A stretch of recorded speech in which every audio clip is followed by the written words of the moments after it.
കഴിഞ്ഞ കുറേ ദിവസങ്ങളായി ദേശീയ മാധ്യമങ്ങളടക്കം റിപ്പോർട്ട് ചെയ്യുന്ന ഇന്ത്യ ഒരു വലിയ തിരിച്ചടിക്ക് ഒരുങ്ങുന്നു എന്നുള്ളത് തന്നെയാണ്. കാരണം കഴിഞ്ഞ കുറേ ദിവസങ്ങളായി ജമ്മു കാശ്മീർ ഭീകരാക്രമണം ഒരു തുടർക്കഥ പോലെ നടന്നുകൊണ്ടിരിക്കുന്നു. സിവിലിയന്മാർക്ക് നേരെ പോലും വധശ്രമങ്ങളും കൊലപാതകങ്ങളും നടക്കുന്ന ഒരു സാഹചര്യം. കരസേനാ മേധാവി മനോജ് പാണ്ഡെ ഇന്നലെ ജമ്മു കാശ്മീരിലെത്തിയ ഒരു സാഹചര്യം. ഈ സാഹചര്യത്തിലാണ് ഒരു ഇന്റലിജൻസ് റിപ്പോർട്ട് പുറത്തു വന്നിരിക്കുന്നത്. ആ റിപ്പോർട്ടിൽ വ്യക്തമായി തന്നെ പറയുന്നു പാകിസ്ഥാനാണ് ഇതിന് പിന്നിലെന്ന്.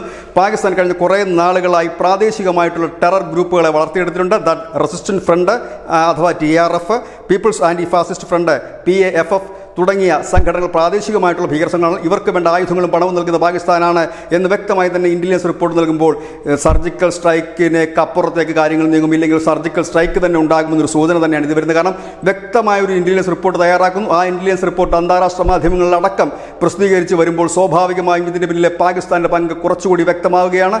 സ്വാഭാവികമായി തന്നെ അതിർത്തി കടന്നെത്തുന്ന ഏത് ഭീകരാക്രമണത്തെ നേരിടാൻ ഇന്ത്യ പ്രതിജ്ഞാബദ്ധമാണെന്ന് ഐക്യരാഷ്ട്രസഭയിലടക്കം പ്രധാനമന്ത്രി പലവട്ടം പറഞ്ഞിട്ടുള്ളതാണ്.